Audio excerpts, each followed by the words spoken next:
Bismillah. Bismillahirrahmanirrahim. Assalamualaikum warahmatullahi wabarakatuh. Waalaikumsalam warahmatullahi wabarakatuh.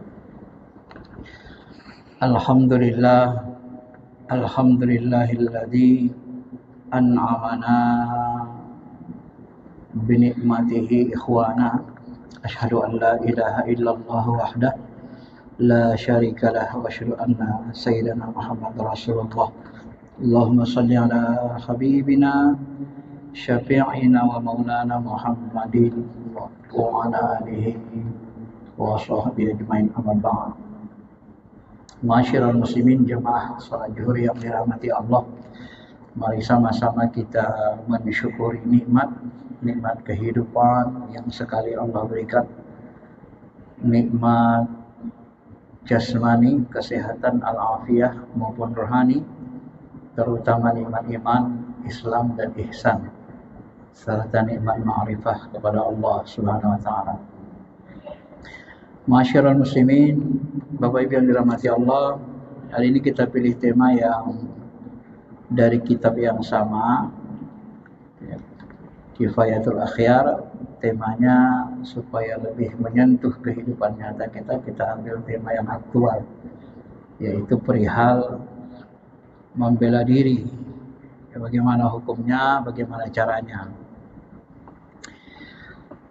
Imam Syekh Abu Suja mengatakan dalam kitab ini, Faslun wa man qusida bi adan fi nafsihi aw malihi aw harimihi faqatala dab'an anhu fala syai'in alaihi. Yang maksudnya, barang siapa dirinya, kemudian hartanya atau istrinya atau keluarganya itu diganggu, dianiaya orang, sengaja diganggu, dianiaya, lalu dia membunuh, faqatala daf'an, dia membela diri dengan cara membunuh terpaksa, maka fala syai'a alaih, maka dia tidak berdosa. Jadi kemudian pernyataan ini dijelaskan lebih rinci oleh beliau. Maka barang siapa yang menyerang, man shalla ala syakhsin muslim bi ghairi haq, barang siapa yang menyerang seorang muslim tanpa alasan yang hak dengan maksud membunuhnya, boleh orang yang menjadi sasaran penyerangan itu membela diri. Jadi jaza lil maksud, boleh bagi orang yang diserang tadi, daf'ahu an nafsihi, membela dirinya.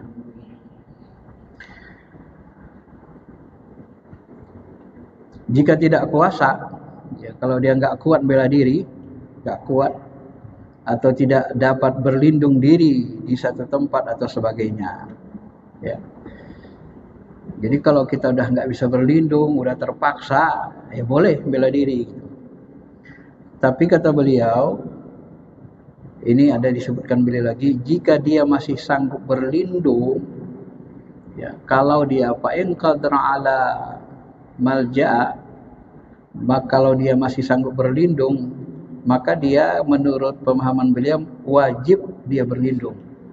Jadi kalau kita diserang, diserang orang beriman misalnya, tapi orang fasik, maka kita lebih bagus menghindari, berlindung saja, itu lebih bagus, wajib kalau ada tempat berlindung. Tapi kalau sudah dibegal, nggak ada tempat berlindung, itu boleh kita membela diri, karena memang diperintahkan Allah menyelamatkan diri dengan cara yang lebih mudah. Jadi kalau kita bisa berlindung, dibegal atau diserang, diperangi, kalau memang kita bisa masih berlindung, karena kita disuruh menyelamatkan diri dengan cara yang lebih mudah.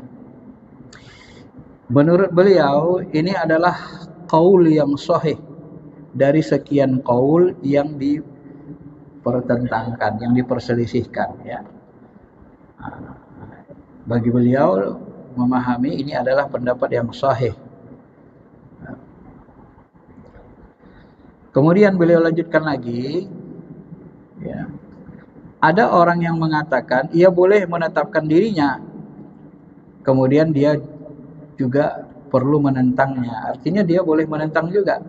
Dengan demikian kalau dia tidak berkuasa berlindung, maka boleh ia menentangnya dengan syarat pertama sekali memilih jalan yang ringan, gitu ya. Ini kalau fikih begitu. Jadi dia lebih suka menyelamatkan diri kita dan diri orang lain, gitu ya. Karena sifat fikih ini akhufud dururain, mencari darurat, kecelakaan yang lebih kecil ketika kita dihadapkan dengan kecelakaan yang besar, gitu ya. Kemudian yang agak keras sedikit, jadi yang agak ringan dicari, ya. Kemudian agak keras sedikit, bertahap. Jika memungkinkan menolak dengan perkataan atau berteriak ataupun minta tolong orang, ya tak boleh mukul.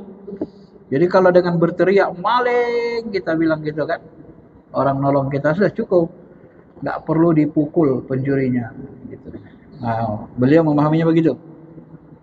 Jika orang itu dapat dihalangi kecuali dengan memukul, nggak bisa dihalangi kecuali dengan harus memukul, maka boleh dia memukulnya. Dan harus memperhatikan urusan sebagai berikut. Wa yura'i fihi tartib. Ya. Pertama, fa'im amkana bil yad lam yadrib bis-saut. Jika kata beliau yang pertama-tama kita memukul dengan tangan, tak boleh dengan cemeti. Ya, jadi melumpuhkan perampok begal itu bertahap. Ya, kalau kira-kira dia kosong tangannya juga, kita main tangan kosong. Kalau dia main parah membahayakan jiwa, terpaksa baru main jiwa, baru boleh dilawan, gitu ya. Jika dapat memukul dengan tangan, tidak boleh memukul dengan cemeti. Jika boleh dengan cemeti, tak boleh memukul dengan tongkat. Nah ini kan bertahap dia. Jika memungkinkan dengan melukai, tidak boleh memotong anggota tubuh. Nah, itu bertahap dia. Kalau memang bisa masih dilumpuhkan, lumpuhkan saja. Enggak boleh melukai anggota tubuhnya.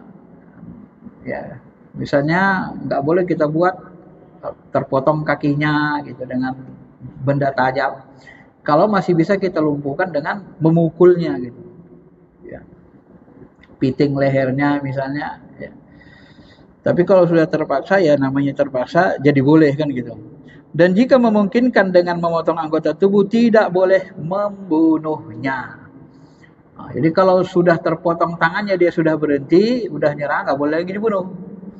Gitu. Jadi bertahap. Nah, inilah fikih itu. Jadi fikih itu sebenarnya dia mencoba merasionalkan cara kita melawan dan cara kita bertahap mencegah kemungkaran, gitu ya. Tidak boleh langsung menghabisi jiwanya, membunuhnya. Ya.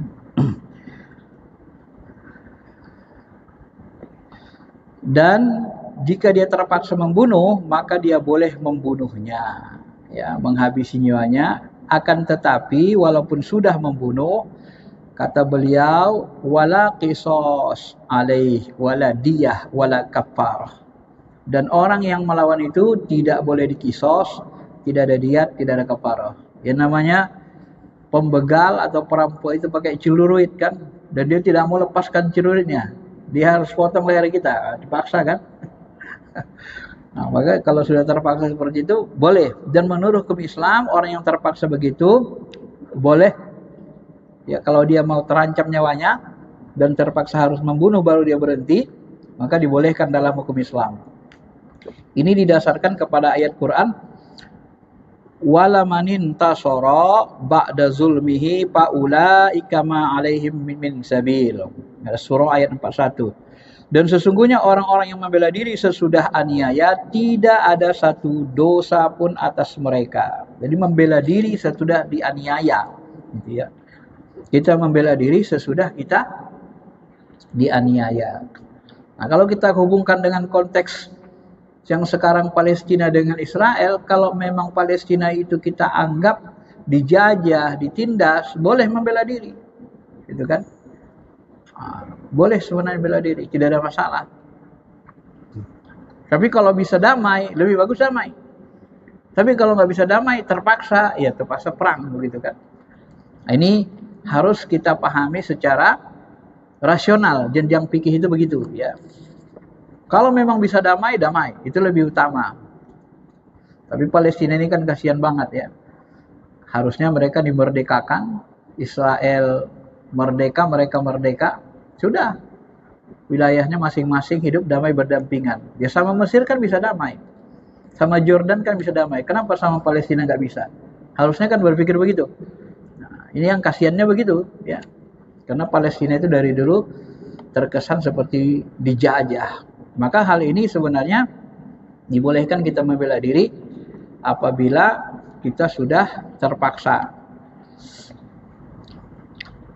Kemudian beliau menjelaskan lagi, ya, wali anna soil zalim, karena penyerang itu dianggap zalim, dan orang yang zalim menganiaya dan orang yang dianiaya boleh membunuh, dan karena boleh membunuh dia tidak wajib menanggung akibat membunuh itu, ya, karena dia dibolehkan, bukan haram. Kecuali haram. Maka dalam Islam itu ada prinsip apa? Islam itu punya prinsip damai. Islam itu berasal dari kata salima, iman itu berasal dari kata amanah, artinya selamat, damai. Nah, selama kita tidak diperangi, umat Islam itu haram memerangi orang non-Islam. Haram. Kenapa haram? Ya karena mereka hidup damai. Sampai-sampai Nabi mengatakan kan, man qatala mu'ahad, barang siapa yang membunuh orang non-Islam yang terikat perjanjian damai, ya, orang non-Islam tapi terikat perjanjian damai, siapa yang membunuhnya, maka kata Nabi, lam yarih raihatal jannah, mereka tidak akan diizinkan mencium bau surga. Walaupun wangi surga itu bisa dicium 40 tahun perjalanan. Nah, ini menunjukkan kemarahan Nabi kita menciptakan perkelahian, termasuk pertengkaran dan pembunuhan apalagi. Tapi kalau kita diserang, dijalimi, maka kita dibolehkan membela diri. Itu prinsip Islam, ya. Jadi harus kita pahami dari dasar bahwa Islam itu sesuai dengan namanya menginginkan rahmat, kasih sayang untuk keselamatan. Apabila wajib membela diri, apabila si penyerang seorang muslim yang bertanggung jawab, mukallaf. Apakah wajib membela diri apabila si penyerang seorang muslim yang bertanggung jawab? Ada yang mengatakan wajib sesuai dengan firman Allah, wala tulqu biaidikum ila tahlukah. Nah, sebahagian juga mengatakan wajib, walaupun yang menyerang itu orang Islam, orang muslim yang bertanggung jawab, ya. Berdasarkan ayat, jangan kau jatuhkan, biarkan dirimu hancur ke dalam kebinasaan. Juga seperti wajib atas orang yang terpaksa menghidupi dirinya dengan makan. Ini pula dikiaskan dengan wajibnya kita mencari nafkah. Dan qaul yang rajih sebenarnya tidak wajib. Tapi qaul yang lebih utama sebenarnya tak apalah wajib membela diri, tapi boleh tunduk karena Nabi SAW bersabda. Ini disebutkan Nabi. Inilah kita harus memahami banyak hadis. Dalam sebuah hadis panjang Nabi dijelaskan, lamma wasafa ma yakunu minal fitan faqala Hudzaifah radhiyallahu anhu innahu law adrakani dzalika zaman. Tatkala beliau menerangkan cobaan-cobaan fitnah yang akan terjadi pada akhir zaman, Hudzaifah bertanya kepada Nabi, "Ya Rasulullah, sesungguhnya jikalau aku menjumpai masa fitnah itu, apakah yang harus aku lakukan?" Maka beliau menjawab, "Masuklah ke dalam rumahmu, biarlah namamu tidak dikenal." Hudzaifah berkata, "Apa pendapat Tuhan jika aku masuk ke dalam rumahku?" Beliau berkata, "Apabila engkau takut akan kilatan pedang, tutupilah wajahmu dan jadilah engkau hamba Allah yang terbunuh, dan jangan jadi hamba yang membunuh." Nah, ini kalau terjadi fitnah. Jadi terjadi fitnah sesama umat Islam, saling bunuh-bunuhan, seperti perang Siffin, perang Jamal, itu Nabi sudah membahasakan dari awal. Orang yang terbunuh itu lebih utama daripada yang membunuh. Itu karena mereka kena fitnah. Yang terbunuh lebih utama. Lebih baik kita mengalah. Karena umat Islam sedang kena fitnah. Daripada kita membunuh orang beriman, bagus kita yang terbunuh gitu. Jadi kita tidak berdosa. Nah, ini kalau konteksnya umat Islam itu terfitnah, diadu domba, ya. Nah, itu hati-hati. Begitulah umat Islam itu kan. Fikihnya. Dalam lafaz lain berbunyi wakun khairan bani Adam. Jadilah engkau orang yang terbaik dari kedua anak Adam. Siapa yang terbaik? Yang terbunuh tadi, ya. Laim basatta ilaika ilayya yadaka. Ini dalil ayat Qur'annya. Ma ana bibasiti yadi ilaika li aqtulak inni akhafullah rabbul alamin. Ini bahasa Qabil, bahasa Habil terhadap Qabil, kan anak Nabi Adam yang dua-duanya, satu membunuh saudaranya, satu lagi enggak membunuh saudaranya. Sampai-sampai dia bilang, sesungguhnya kalau kau menggerakkan tanganmu untuk membunuhku, aku sesekali tidak akan menggerakkan tanganku untuk membunuhmu. Nah, dia enggak membunuh. Sekiranya kau bunuh aku tidak akan melawan. Aku tidak akan membunuhmu. Sesungguhnya aku takut kepada Allah Subhanahu wa taala Rabbul alamin. Ini ketika berhadapan kepada orang-orang beriman, sesama orang beriman gitu kan. Ini kan anak Nabi Adam dua-duanya beriman, cuma satu fasik karena kecemburuannya. Yang satu menahan diri, enggak membunuh saudaranya. Yang satu lagi dia menghalalkan segala cara. Maka orang yang terbunuh ini Habil lebih utama dari Qabil kan. Dan Qabil ini termasuk orang yang tidak diterima kurbannya oleh Allah Subhanahu wa taala. Kemudian beliau melanjutkan, benarlah Utsman, kata beliau, melarang hamba-hamba sahayanya yang berjumlah 400 orang dengan berkata, barang siapa melemparkan senjatanya, dia merdeka. Gitu kan? Barang siapa dianggap merdeka, artinya hamba sahaya beliau kalau melawan, maka dianggap dia sudah merdeka. Dan dia dianggap satu hal menjadi dosa baginya kan. Kemudian beliau perkuat lagi dengan sebuah hadis Nabi SAW. Inna bayna yadai sa'ah pitanan kaki ta'il layl al-muzlim. Nah, ini hadis penguat. Sesungguhnya menjelang hari kiamat kata Rasul akan terjadi cobaan pindah-pindah yang banyak. Seperti potongan malam gelap. Pagi-pagi laki-laki itu masih seorang mukmin, sore udah jadi kafir. Pagi-pagi mukmin, sore jadi kafir. Nah, pada waktu itu orang yang duduk lebih baik daripada berdiri. Nah, ini kok sudah terjadi fitnah antar umat Islam. Orang duduk lebih baik daripada berdiri. Yang berdiri lebih baik pada berjalan. Yang berjalan lebih baik daripada berlari. Oleh sebab itu patahkanlah anak panahmu, putuskan tali-tali busurmu dan pukullah pedang-pedangmu pada batu. Karena terjadi fitnah pada orang-orang soleh, umat Islam diadu domba. Ya. Kalau sudah umat Islam diadu domba, para ulama saling serang, saling caci maki, maka kita disuruh diam. Ah, ini maksudnya ya. Nah, coba dipahami bagus-bagus. Ya. Jadi pada saat terjadi fitnah, sesama ulama-ulama besar kita saling perang satu sama lainnya, maka kita lebih baik diam, patahkan pedang, diam di rumah, tak usah ikut-ikutan. Ya, karena ini mereka terfitnah namanya. Maka hendaklah kamu, ya. Kemudian kalau cobaan itu dimasukkan ke dalam rumah salah seorang kamu, hendaklah kamu menjadi orang yang terbaik dari dua anak Adam. Hendaklah kalian, ya udahlah, gak usah bunuh. Kalau dibunuh ya sudah. Makanya Hasan Husain itu kan termasuk orang yang terbunuh. Mereka tidak membunuh gitu kan. Yang terbunuh dikepung, terbunuh syahid. Dan orang yang terbunuh itu kena menahan diri, itu termasuk dianggap Hasan Husain ini termasuk pemuda ya, pemimpin pemuda di sorga. Termasuk Utsman bin Affan ketika di Domo Khawarij, Ali sudah siap-siap bawa pasukan sama Abu Hurairah. Ya Utsman, perintahkan, kalau kau perintahkan kami serang, ini kami habisi yang demo ini di luar ini.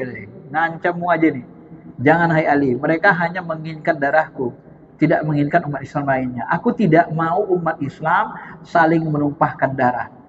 Ya, sampai beberapa hari dikasih limit, maka Utsman tetap tidak mau menyerang mereka sampai mereka masuk ke dalam rumah, sehingga Utsman bin Affan itu digorok mereka dan beliau wafat syahid dan darahnya tercempung ke dalam Al-Quran. Maka kata ulama, Al-Quran yang tengah itu yang dibuat Utsman, mushaf Utsman itu ditulis huruf merah, wal yatalattob. Nah, itu untuk mengenang darah Utsman yang tertumpah ke Quran yang dibacanya ya, saat baca Quran. Masyiral muslimin, Bapak Ibu jemaah yang dirahmati Allah Subhanahu wa taala. Nah, begitulah prinsip orang-orang soleh. Apabila terjadi fitnah, mereka lebih suka menahan diri daripada menjadi orang yang membunuh. Karena yang membunuh itu pasti berdosa, ada dosanya. Sedangkan orang yang terbunuh kena diam, dia tidak berdosa gitu. Bebas dari hukuman. Nah, itu sebenarnya yang harus kita pahami dari fikih ini. Dia lebih detail dia kan. Diriwayatkan Ibnu Majah, Abu Daud, At-Tirmizi, dia berkata hadis ini hasan, sedangkan Ibnu Hibban mengatakan hadis ini sahih. Kata Syekh Taqiyuddin bin Daqiqil Aid dalam Al-Iqtirah, hadis tersebut harus memakai syarat Imam Bukhari, dan membunuh itu berada dengan orang yang terpaksa, sebab membunuh mengandung hal yang berkenan dengan mati syahid. Jadi membunuh itu kalau kita terpaksa, berbeda dengan meninggalkan makan. Wallahu a'lam. Kalau hartanya menjadi sasaran penganiayaan sekalipun sedikit seperti 1 dirham, maka boleh membelanya. Nah, ini pendapat lain disarahkan lagi, dijelaskan kalau kita membela harta kita atau agama kita, boleh kita membelanya. Sampai-sampai Nabi mengatakan dalam hadis lain, "Man qutila duna malihi fahuwa syahid." Ini hadis sahih Bukhari Muslim. Barang siapa yang mati membela hartanya, membela agamanya, maka dia mati dalam golongan mati syahid. Ya. Jadi sebenarnya kalau harta kita dirampok, kalau apa kita terancam jiwa kita, boleh sebenarnya ngelawan. Boleh. Ya. Nah, ini konteksnya berbeda, kita dirampok kan. Kalau yang tadi terjadi fitnah, nah ini harus kita kita lihat benang merahnya gitu ya, supaya jangan terjadi kesalahpahaman ini, karena ini termasuk hal yang paling halus bahasanya. Dan ia boleh membiarkan karena tidak mengapa membolehkannya. Boleh juga membiarkannya karena tidak mengapa membolehkannya. Benar kalau harta itu berupa binatang dan menjadi sasaran perusakan. Ya, wajib membela diri karena membela kehormatan nyawa. Kata Al-Baghawi, wajib membela selama tidak membahayakan dirinya. Wallahu a'lam. Nah, jadi kalau memang kita masih bahasanya, ya bisa jadi kita masih lebih sayang nyawa kita daripada harta. Nah, ketika begal mengatakan nyawa atau harta katanya, kita nggak bisa ngelawan, lemah. Udah kasih ada harta kita pergi, nggak apa-apa, boleh juga. Ya. Kenapa? Ya karena kan kita masih mau hidup. Harta bisa dicari, nyawa nggak bisa cari kan begitu. Boleh kita ngalah, biarin aja. Dia tetap berdosa. Tapi kalau kita ngelawan, boleh juga ngelawan gitu. Bertahap tadi yang jelaskan tadi itu ya. Nah, ini fikih Islamnya begitu. Kalau si perampok bermaksud menganiaya perempuan di rumah tangganya, seperti istrinya, hamba saya, perempuannya dan anaknya dan sebagainya dengan membunuh, atau untuk dapat berbuat keji seperti memperkosa istrinya, sebagaimana dikatakan Al-Muwardi, wajib membela mereka, sebab haram membolehkan perbuatan tersebut karena pembelaan adalah hak yang harus diberikan kepada orang lain. Ya, kalau sudah terlibat anak istri kita, ya, perbuatan keji dibunuh dan seterusnya, maka kita wajib bela. Ini malah wajib menurut pemahaman Imam Muwardi. Jadi wajib kita bela. Telah dia ceritakan bahwa seorang perempuan keluar mencari kayu bakar, kemudian diikuti seorang laki-laki yang mengajaknya berbuat dosa, maka perempuan itu pun melempar laki-laki itu dengan batu, lalu ia membunuhnya. Kemudian peristiwa itu dihadapkan kepada Umar, kata Umar, dibunuh Allah. Jadi laki-laki itu dibunuh Allah. Padahal perempuan itu yang ngelawan kan. Dan Allah tidak akan pernah membunuh pembunuh ini. Dan tak seorang pun mengingkari pendapat Umar ini sehingga menjadi ijma' sahabat. Ada yang mengatakan mengenai wajib membela diri sendiri adalah khilaf. Dan qaul mazhab adalah yang pertama. Dan qaul ini dipastikan oleh Al-Baghawi dan Mutawali. Mutawali keduanya mensyaratkan dalam wajib membela diri, yaitu harus tidak membahayakan dirinya sendiri. Dan pendapat ini disyaratkan Imam Ghazali. Jadi kalau tidak membahayakan diri kita sendiri bisa melawan, maka lebih bagus kita diwajibkan ya melawan. Tapi kalau membahayakan kita sendiri, kita tidak mampu melawan dalam posisi lemah, ini masih ada khilaf. Ya. Makanya Palestina ini pun ada yang tak berani melibatkan diri untuk membela. Kenapa ya? Karena takut nggak kuat melawan. Ya. Takut nggak kuat melawan. Ini mengambil pendapat yang paling ringan. Ya. Maka untuk mencegah Israel ini pun bisa dengan berbagai macam cara. Bisa di embargo minyaknya, bisa di boikot produk-produknya untuk menghentikannya. Ya. Dan MUI sudah mengeluarkan fatwa kan, boleh kita, sudah diperintahkan kita untuk memboikot produknya. Kenapa? Ya karena kalau semakin kaya mereka, semakin banyak nanti rudal lagi digunakan buat bunuh. Rudal itu buatnya kan pakai duit, bukan kayak kacang. Bukan kayak kertas, ya pakai uang. Nah, maka ketika produk-produk ekonomi mereka dihantam, maka mereka kan terpukul. Nah, ini juga peringatan. Sebenarnya kalau bahasa saya itu harus dimerdekakan Palestina, hidup damai. Seperti yang disebut tadi, Mesir damai, Yordia damai, Yordania. Ya damai saja, kenapa? Kenapa harus perang? Ya, kalau bisa hidup damai, sudah damai saja kan. Wong Nabi SAW juga damai dulu hidupnya di Mekah Madinah, di Haramain bersama orang Yahudi. Cuma kalau orang Yahudi dulu sering sekali berkhianat, maka lama-kelamaan diusir dari Mekah Madinah, Haramain. Di luar Haramain masih dikasih hidup. Tapi di luar Haramain nggak boleh lagi, di dalam Haramain nggak boleh lagi. Kenapa? Karena mereka selalu berkhianat. Sampai di perang Ahzab itu mereka bersekutu lagi. Ahzab seluruh golongan kafir Quraisy, golongan-golongan menyerbu Madinah, mau meratakan Madinah dengan tanah. Ya, Yahudi tetap membela orang kafir Quraisy. Sampai-sampai Nabi ketakutan. Ya, muncul rasa takut Nabi. Saat didatangi Jibril, ya Rasulullah, apakah engkau takut? Takut kalah? Aku melihat ini agak sulit melawannya. Kayaknya kita sudah mau kalah ini, kata Rasul. Kata Jibril, jangan takut. Aku dan malaikat akan membela. Bersiaplah engkau, berangkat ke sana, dan aku bersama mereka akan menanamkan rasa takut kepada hati mereka. Begitu. Waktu itu Rasul sudah agak khawatir akan dikalahkan. Kenapa? Karena seluruh Ahzab, perang Ahzab itu semuanya mau membinasakan Nabi SAW bersama sahabat. Dan itu terjadi sudah menjelang sudah mendekat-dekati Nabi Muhammad SAW wafat kan. Perang Ahzab itu termasuk perang yang terjadi di Madinah. Ya, itu maka dari sini nanti turun ayat innal musyrikina najasum fala yaqrabanna hadzal masjidil haram ba'da amihim hadza. Orang-orang musyrik itu tak berhenti memerangi engkau. Orang musyrik ini memang najis. Maka sesudah tahun ini tak boleh lagi menginjakkan kakinya Mekah Madinah. Diusir, baru diusir.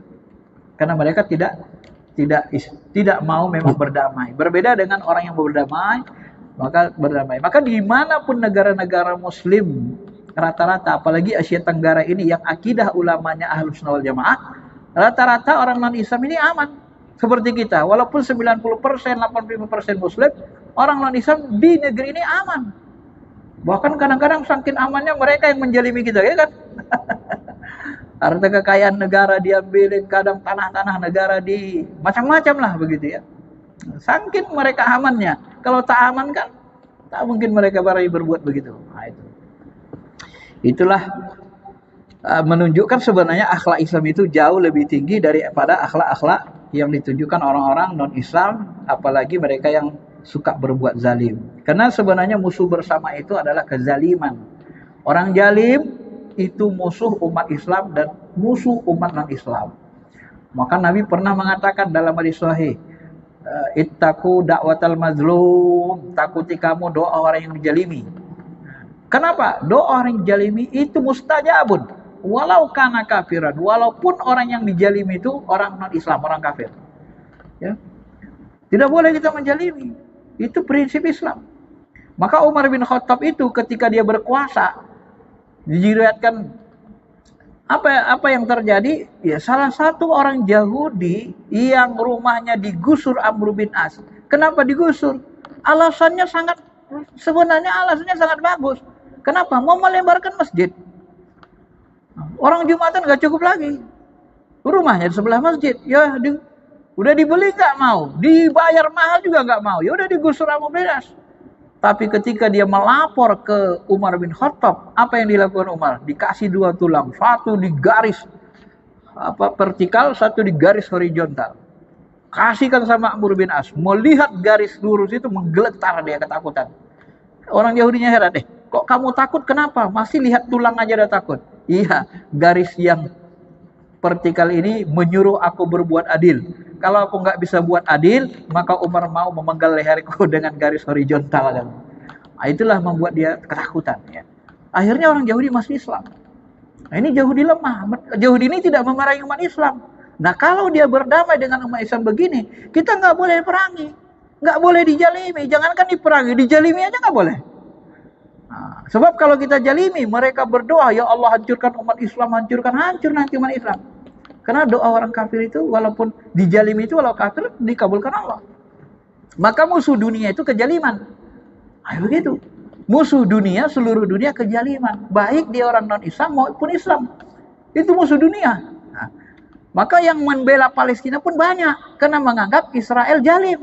Bukan hanya orang Indonesia bela Palestina. Orang Amerika juga banyak. Kanada juga banyak. Kemana-mana. Tetap ada yang belanya. Ya.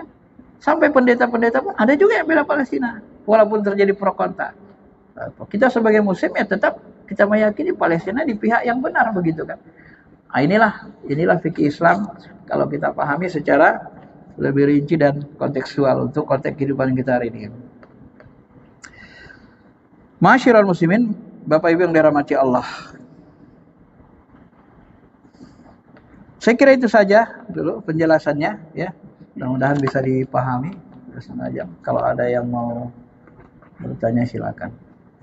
Baik, demikian mengantar kajian kita oleh kita kolom Dr. Haji Muhammad Alhamdulillah membahas kitab Upaya Al-Afiyah di Upaya Al-Ikhtisar tentang membela diri.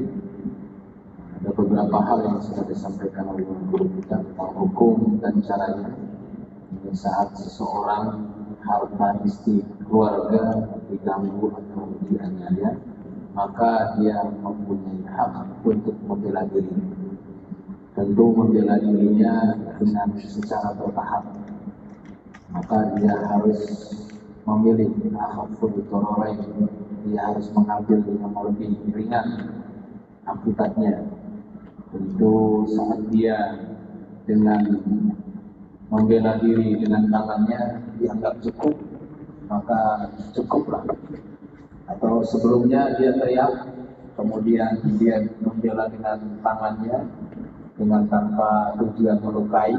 Tapi kalaupun sudah tidak bisa, maka melukai pun dibolehkan tanpa tujuan untuk membunuhnya. Kalaupun sudah tidak ada jalan lagi harus membunuh, maka dibolehkan juga membunuhnya tanpa ada kisos dan diat baginya. Kemudian beliau menguraikan tentang ayat 25 mutasar ba'da jurmihi fa'ulaika ma'alaihim bisadir. Orang yang membela diri setelah dizalimi